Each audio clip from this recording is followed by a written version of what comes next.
So, how do you use this calculator?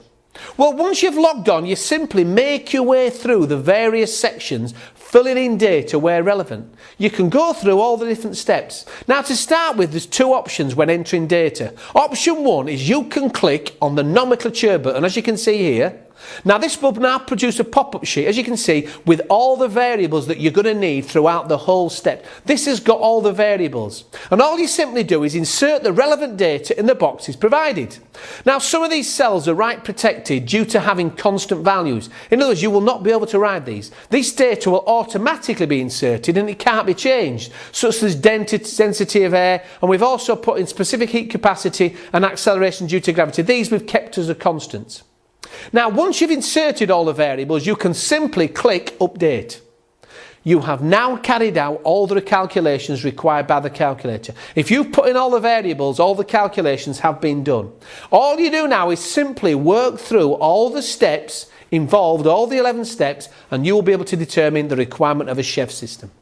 For example, if you click on step 1 here, design objectives, you can see it pops up. In here, you insert the relevant data in the cells provided. It gives you information as well. This asks you for the project name, project number, and the design objectives, because that's step 1. What are the design objectives when you put them down? You insert the data, press update. Then you move on to step 2, which is your design fire size.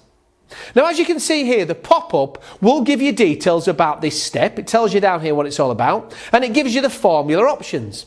Now, it's essential that you make sure that you get the right fire size. It's got to be appropriate, and we have inserted various design fire size that are generally acceptable and the source of this data.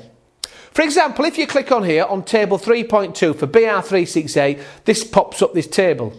As you can see here, the heat release rate per unit area for retail premises is between 280 to 650 kilowatts per metre squared, whereas cellular offices have a heat release rate per unit area of 270 kilowatts per metre squared. So this is valid data for you to use.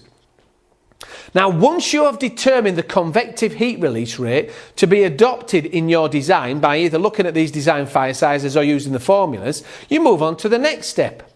Now, at any point, if you are unsure of what data to enter, for example, which plume to adopt in step 3, you can select the pop-up which gives you advice on what it is. There is advice all the way through the calculator. Now, there will be situations where some steps are not required in your scheme. For example, the stagnation check is not applicable to mechanical ventilation, in which case you just miss out that step. Once you have completed the 11 steps, you've gone through them all, you select the summary sheet. Now, this will enable you now to enter the parameters that you've chosen and insert the data ready for printing creates a print file for you to add with your submission.